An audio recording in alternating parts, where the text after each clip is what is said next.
Did you know hair only grows about 6 inches a year? So my hair is getting a little bit long today. I'm going to cut it down to an even 6 inches, and that way you can see what it would look like if I had shaved my head and grown my hair out for 1 year. That's 6 inches right there. I'm going to cut above my fingers.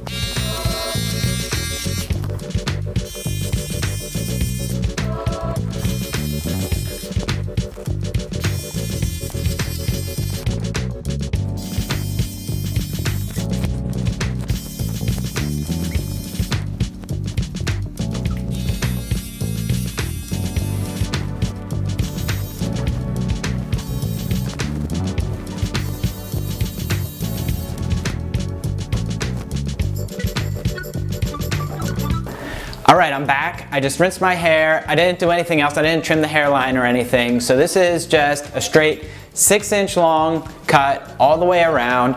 Basically the same kind of haircut I would have if I had shaved my head and grown it out for a year. If you care a little bit but not too much about your hair like me, then maybe this is the haircut for you too. Thanks for watching.